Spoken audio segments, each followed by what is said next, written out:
सारी बातें जो हमारे ऋषियों ने कही आत्मा के बारे में, या कि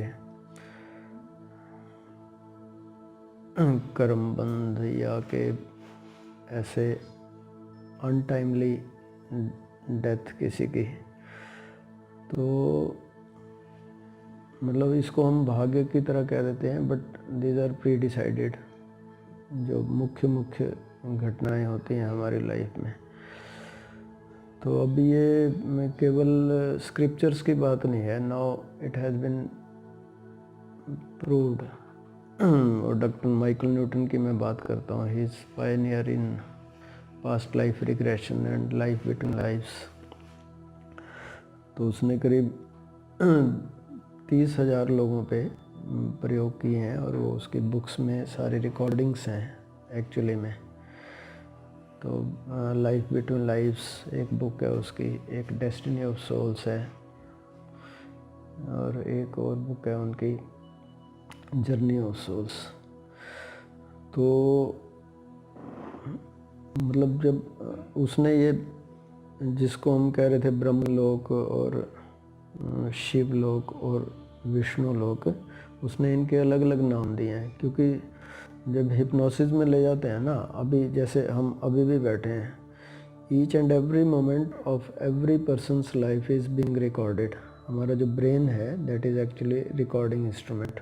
उसके बहुत सारे फंक्शन हैं, एक ये फंक्शन भी है। अगर हम आपको हिप्नोसिस में ले जाएं और पूछें कि 10 साल पहले की कोई घटना, मतलब कुछ क्या क्या हुआ था, तो आप बिल्कुल ऐसे का ऐसे बता दोगे जैसे अभी ये घटित हो रही हो, क्योंकि वो मेमोरी में है। तो हमें करना सिर्फ इतना ही होता है कि हम ये प्रयोग यहाँ कराते रहते हैं। हमें सिर्फ हिप्नोसिस में जाना होता है जहाँ पे वो मेमोरीज़ पड़ी हैं, और फिर उन मेमोरीज़ को खोला जा सकता है, वो पूरा पता चलता है।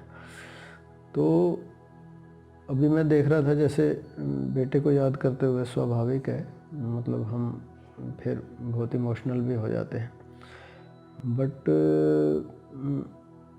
असेंशियल, सेमी असेंशियल और नॉन असेंशियल घटनाएं, इनके बारे में हमें अब पता होना चाहिए। जैसे रामायण का प्रसंग है ना, भरत जी ने कहा कि भाई ये तो पंगा जो भी हुआ है मेरे कारण से हुआ है, पिताजी की डेथ हो गई और माँ को और मेरे को इतना अपमान सहना पड़ रहा है, लोग खिलाफ हो गए हैं।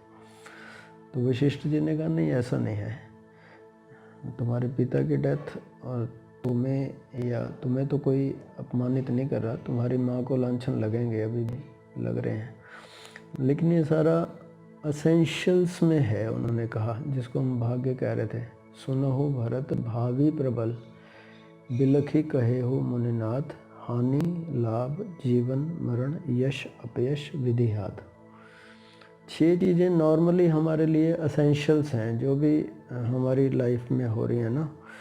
मतलब हम स्पिरिट वर्ल्ड से जब आते हैं, मैं फिर कह रहा हूँ कि मेरी बातें मानने की ज़रूरत नहीं है, जब हम अनुभव से गुजरें तभी हमें पता चलेगा, हम खुद जान लें, उसको अनुभव कर लें।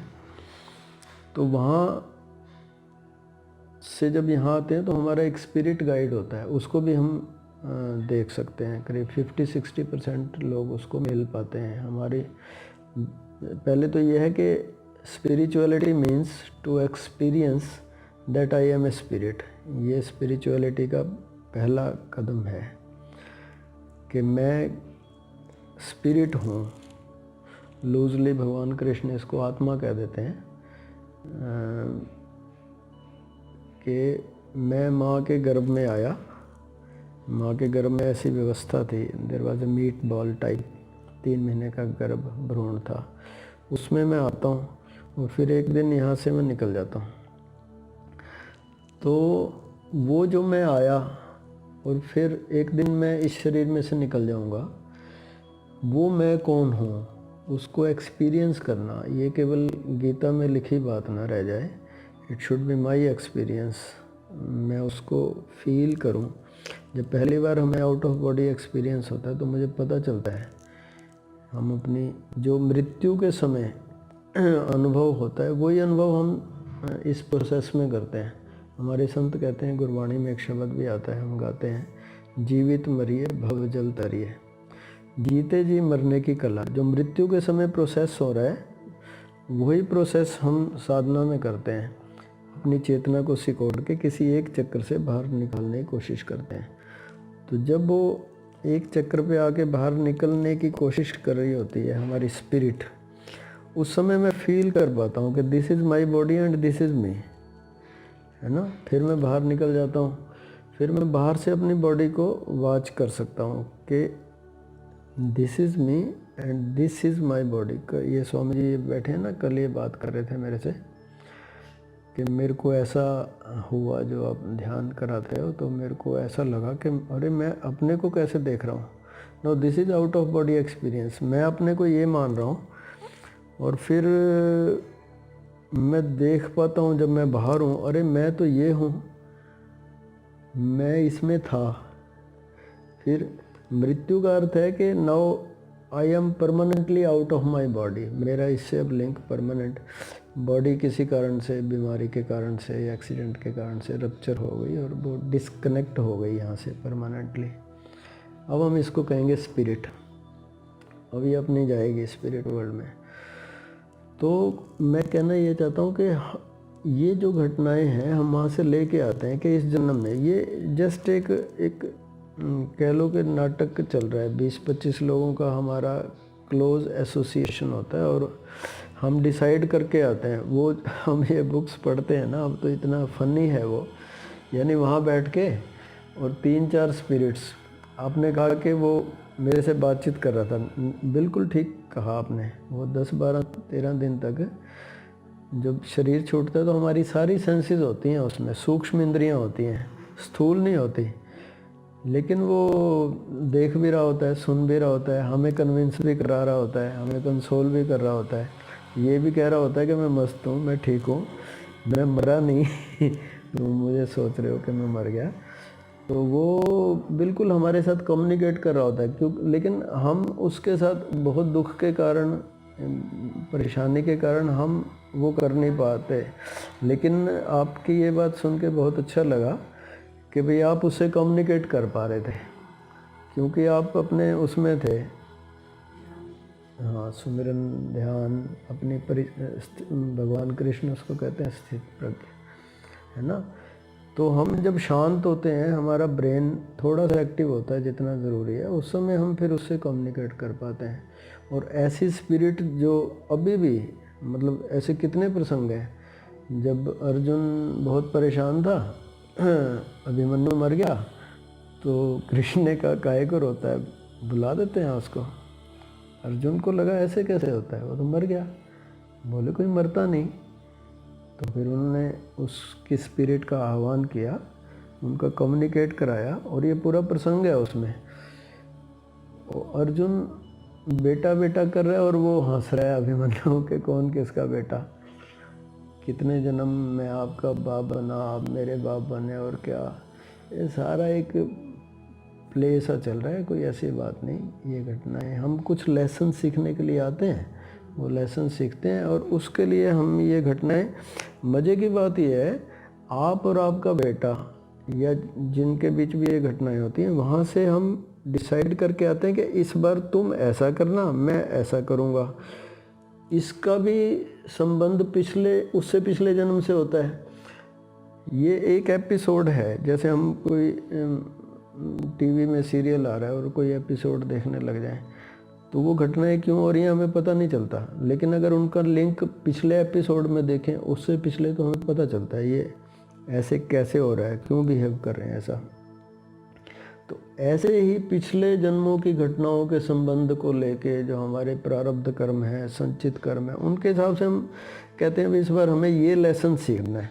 जैसे आपका लेसन हो सकता है धैर्य का लेसन हो इस बार, है ना।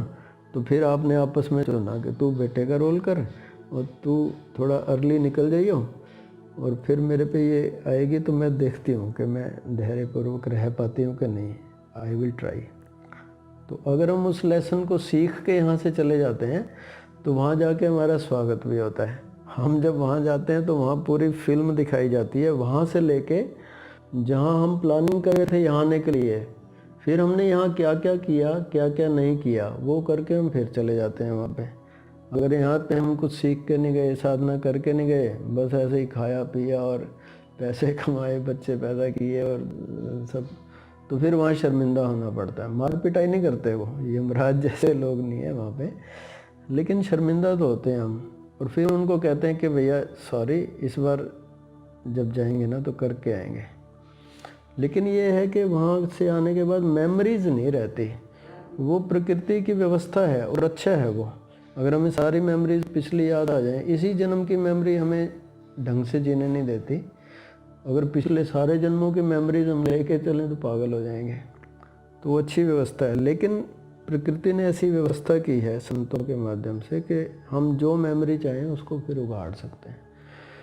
तो ये बड़ा ही अच्छा है कि इतना सब कुछ होने के बाद भी आपने उसको ऐसे ऐसे परिस्थितियों में, तो ये साधना में होता ही है। चलिए, तो हम करते हैं, मेडिटेशन करते हैं। मेडिटेशन में मैं एक बात बताना चाहता हूँ कि मेडिटेशन की जो डेफिनेशन है उसमें मुझे लगता है हल्का सा, थोड़ा सा जो आप कर रहे हो वो थोड़ा बेसिक है, ज़रूरी है वो। हम मेडिटेशन में बाहर किसी विषय से स्टार्ट करते हैं, but that is very primitive. Ultimately जो मेडिटेशन है ना, वो स्थिति वो है जब मैं कुछ नहीं कर रहा, not at the level of body, not at the level of mind, not at the level of emotions, किसी भी तल पे कुछ ना करना, बिल्कुल अक्रिय हो जाना, निष्क्रिय हो जाना। भगवान गीता में कहते हैं निश्चल ध्यान योग, है ना। उस समय हमारा शरीर मन कुछ भी चल नहीं रहा, एक्टिव नहीं है। तो मैं शुरू में तो ध्यान कर सकता हूँ गुरु के चरणों का, या अपने इष्ट देव का, या कोई भाव कर सकता हूँ, कोई कल्पना कर सकता हूँ, कोई प्रेयर कर सकता हूँ, जो जो भी मैं कर सकता हूँ। बट ध्यान की अवस्था वो है जब मैं बिल्कुल निश्चल हूँ, निष्क्रिय हूँ। उस समय अगर मेडिकल भाषा में कहें तो हमारा जो ब्रेन की स्थिति है वो, उसको डेल्टा मोड ऑफ ब्रेन कहते हैं। अगर इलेक्ट्रोएन्सेफलोग्राम टेस्ट कराते हैं तो उसमें 0 to 4 की वो देगा रीडिंग। वो हमारी स्थिति जब हो जाए तो वो ध्यान की स्थिति है। तो हम उसको करने की कोशिश करते हैं आराम से, या तो बैठ के या लेट के, जैसे भी आप करना चाहो। लेट जाओ तो ज़्यादा अच्छा है, कमर के बल शवासन में। बैठ के करना चाहो तो बैठ के भी कर सकते हो। आँख पे पट्टी लगा लो तो ज़्यादा अच्छा रहेगा, बाहर की रोशनी डिस्टर्ब करती है कई दफ़ा में।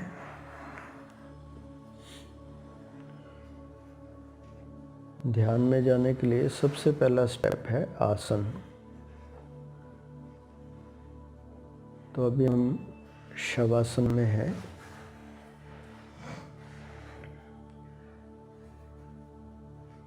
शवासन का अर्थ है कि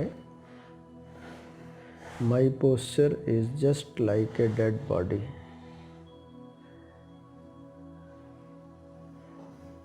जस्ट लाइक ए स्टैचू।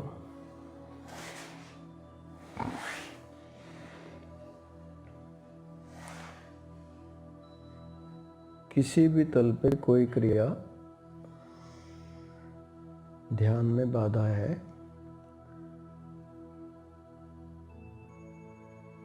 जैसे हम अपने शरीर को अचल कर लेते हैं,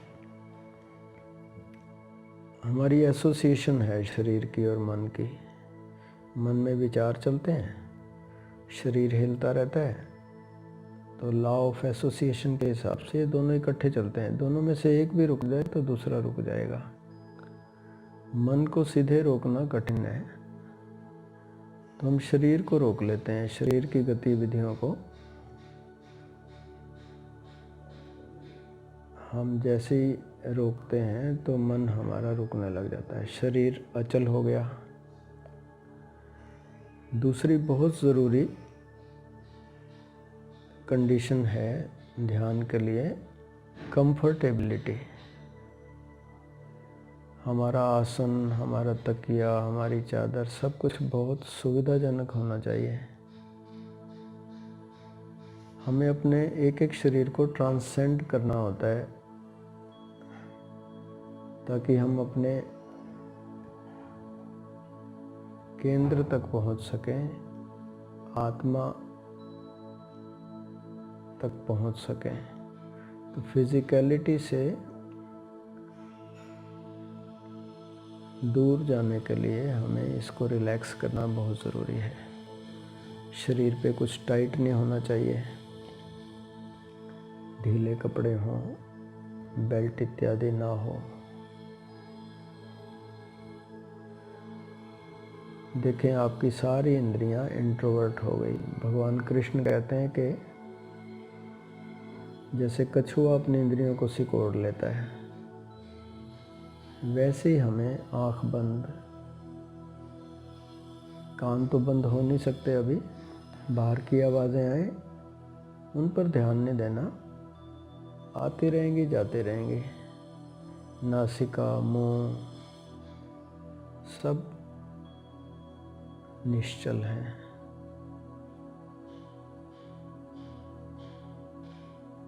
तो स्थूल शरीर और इंद्रिय शरीर, सेंसुअल बॉडी, ये शांत हो गए, रिलैक्स हो गए। Now will move to third body, प्राणिक शरीर। अपनी सांस पे ध्यान दो,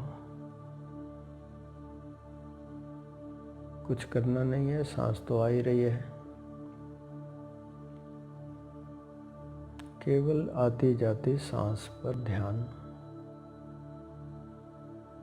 जब सांस आए जितनी आए, जब जाए जितनी जाए। This awareness is not an activity. You are totally passive, not active. And this is so miraculous. Just by being aware of the breathing, you are so much relaxed.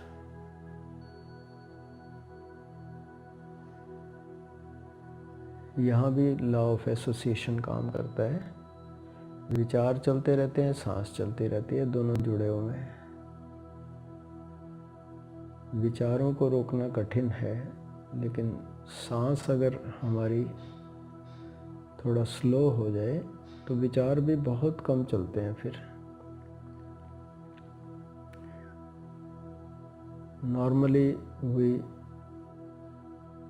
breathe 20 to 22 times, 24 times per minute। लेकिन जैसे ही सांस पे ध्यान देते हो, सांस की गति हो जाती है 3-4 पर सेकेंड, पर मिनट। 1 मिनट में 3-4 बार में सांस लोगे आप, बस इतनी स्लो हो जाती है सांस, ऐसे जैसे चल ही नहीं रही। और हम देखते हैं कि इस समय कोई विचार, कभी कभार कोई विचार चलेगा, and that too you will no.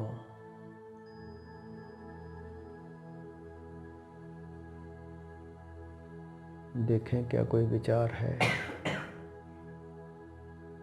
विचार से लड़ना नहीं है, विचार को रोकने की कोशिश नहीं करनी, जस्ट अवेयर। अपने मनस शरीर के प्रति होश, इमोशनल बॉडी के प्रति होश। कोई भावना, कोई विचार, कोई कल्पना, कोई स्मृति, कोई प्लानिंग अगर है तो जस्ट उसके प्रति अवेयर होना है। और जैसे ही हम अवेयर होते हैं, इनकी गति रुकने लगती है।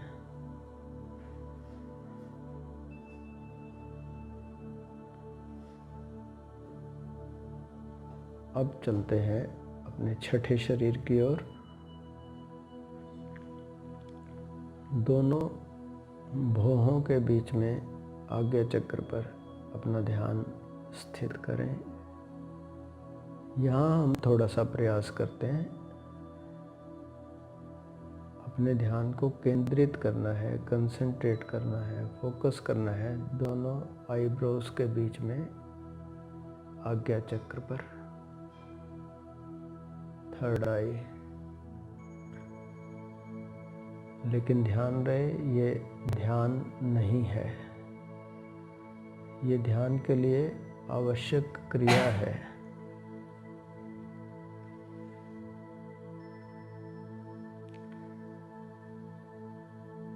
अध्यात्म की शुरुआत यहाँ पर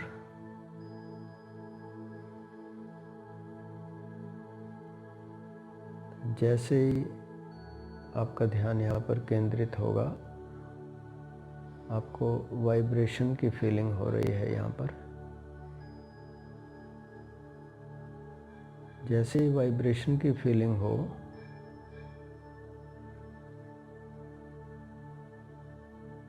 now try to see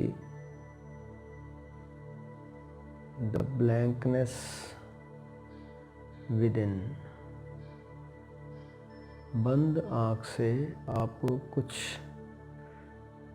दिखाई दे रहा है। आप कहेंगे बंद आँख से तो कुछ नहीं दिखाई देता। ये जो कुछ नहीं है, अंधेरा अंधेरा जैसा, नथिंगनेस, शून्य, वॉइड, निराकार। विज्ञान इसको कहता है मैट्रिक्स। मैट्रिक्स मतलब मात्र सदृश, माँ के जैसा।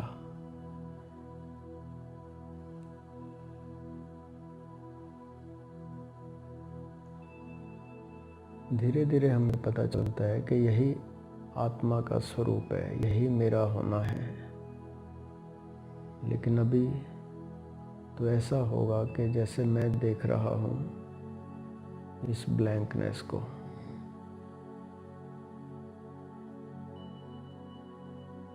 Just feel it passively in A relaxed manner. थोड़ा घुल मिल जाओ इसके साथ। देखो यहाँ पर कोई विषय नहीं है, कोई कल्पना नहीं, कोई धारणा नहीं, कोई ध्यान नहीं, कोई मंत्र जाप नहीं।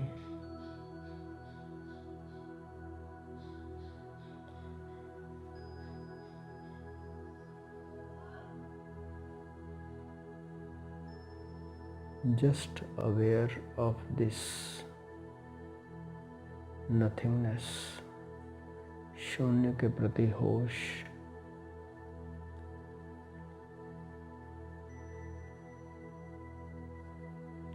अगर इसको हम लगातार फील करते रहें तो यहाँ पर एक ध्वनि सुनाई देती है, जिसे हम कहें ओंकार, प्रणव, उद्गीत। हमारे सूफी संत कहते हैं सदाए आसमानी। इस आकाश में एक आवाज़ है, द कॉस्मिक साउंड। भगवान बुद्ध कहते हैं द साउंड ऑफ साइलेंस। सूफी कहते हैं बांगे आसमानी। महावीर इसे कहते हैं अपूर्व श्रुत।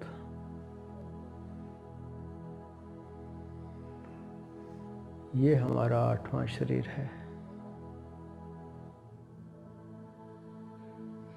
निराकार और उसमें गूंजता हुआ ओंकार, निरंकार।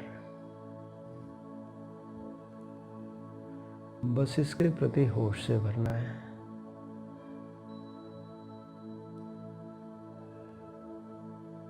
थोड़ा प्यार से देखना और सुनना।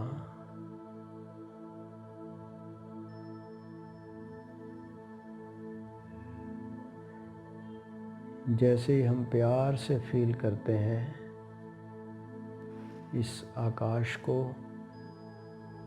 और उसमें गूंजती हुई ध्वनि को,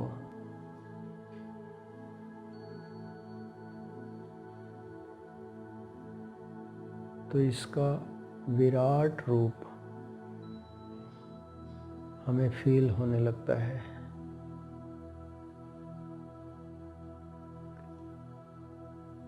We can feel now that it is infinite. अनंत आकाश है ये, बाउंडलेस, अनहद, जिसकी कोई हद नहीं है, सीमा नहीं है।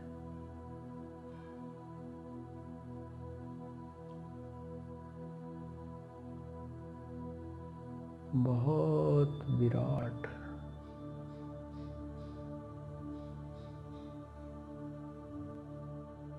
जैसे ही अनंत आकाश का अनुभव हो, अब देखने वाला नहीं बचेगा। You can feel yourself merging into this infinite space. Kabir साहब कहते हैं, मीन पिघल भई पानी। वो जो मेरा होना है झूठा अहंकार, you can feel that it is merging now. You are melting and melting and melting, evaporating.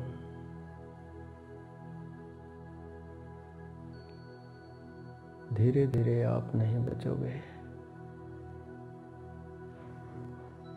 केवल रहेगा ये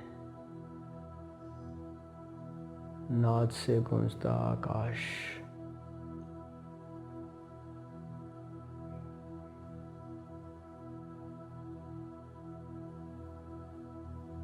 ओम।